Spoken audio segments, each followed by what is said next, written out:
윤 대통령의 기자회견을 하루 앞두고 국민의힘은 국민과 대통령이 가까워지는 계기가 됐으면 좋겠다며 기대감을 드러냈습니다.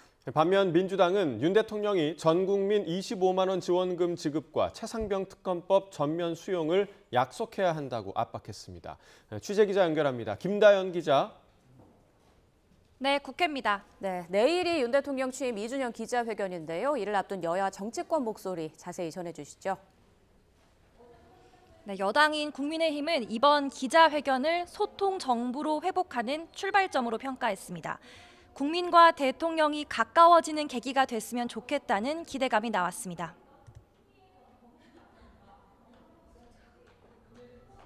내 마음을 보듬고 또 우리가 그간에 해왔던 방향과 앞으로 할 방향에 대해서 솔직 담백하게 말씀해 주시면은 국가가 그 말씀을 중심으로 대통령이 직접 말씀하시는 거니까요. 여러 가지 설이나 여러 가지 논쟁이 이제 다 모든 것이 잠재워지겠죠. 아무래도 내일 기자회견에서 자유질의응답 시간이 예고된 만큼 최상병 특검법이나 김건희 여사 관련 의혹 등 현안이 언급될 거란 전망도 나오는데요. 특히 관심은 대통령실이 거부권 행사를 시사한 최상병 특검법입니다. 민주당은 윤 대통령에게 최상병 특검법의 전면 수용과 함께 전 국민 25만 원 민생 회복 지원금 등 두 가지를 공개적으로 요구했습니다. 또 여당 일각의 공수처 수사 기한을 우선 정하고 특검을 생각해보자는 조건부 수용은 위기 모면을 위한 꼼수라고도 지적했습니다. 이번 총선에서 국민들께서는 민생을 살려라, 국정기조를 전환하라고 명하셨습니다.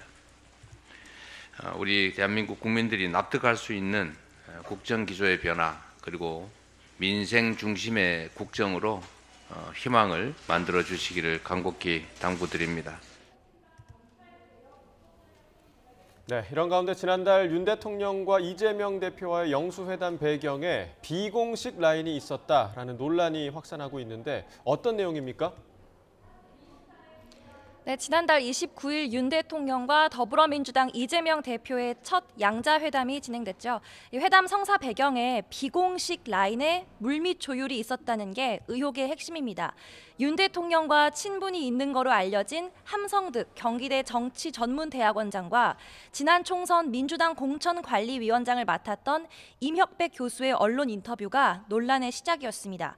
이들이 양자회담의 가교 역할을 했다고 스스로 밝힌 겁니다.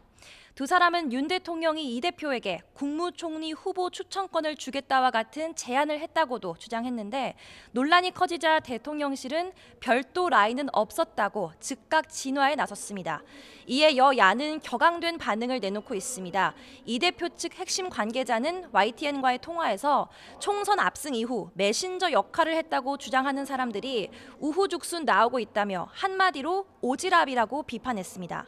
민주당 박성준 원내수석 부대표도 SBS 라디오 인터뷰에서 당에서는 천준호 비서실장이 공식적 라인을 맡았다며 비공식 라인이 없었다고 답했습니다.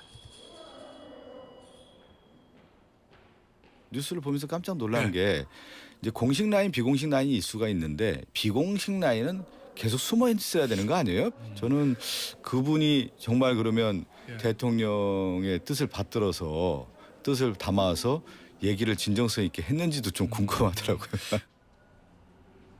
국민의힘 핵심 관계자도 YTN과의 통화에서 상식적으로 판단할 일이라며 무슨 의도로 그런 생각을 하고 인터뷰했는지 이해가 안 간다고 밝혔습니다.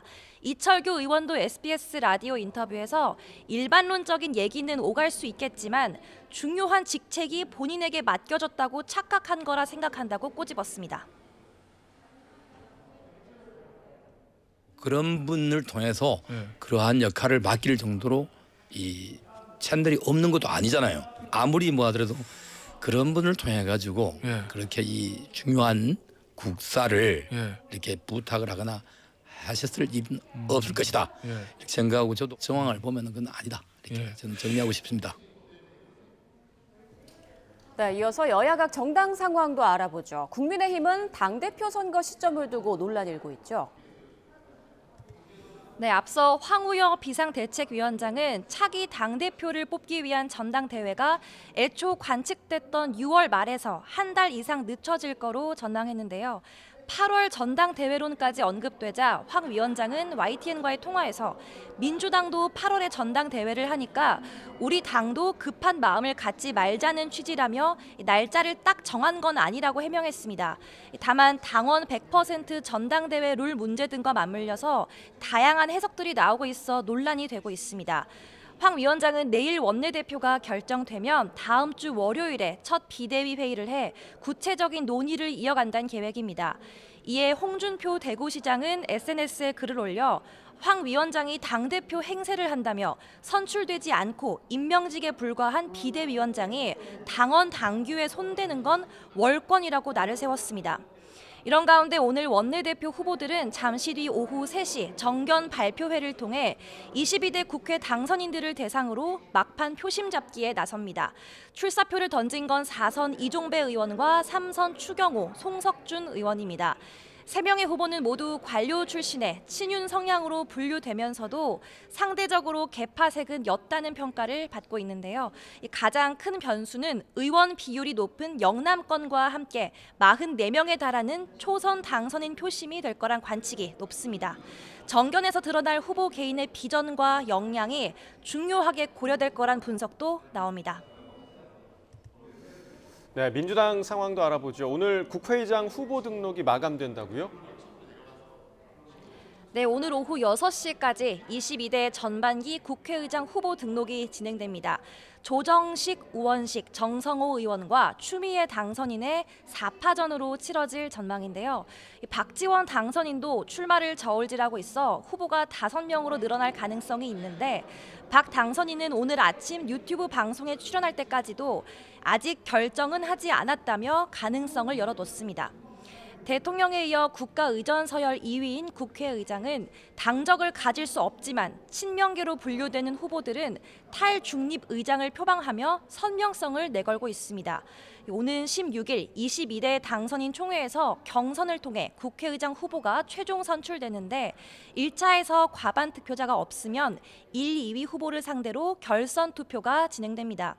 경선에서 승리한 후보는 국회 본회의 무기명 표결에서 재적의원 과반 찬성을 얻으면 당선됩니다. 지금까지 국회에서 전해드렸습니다.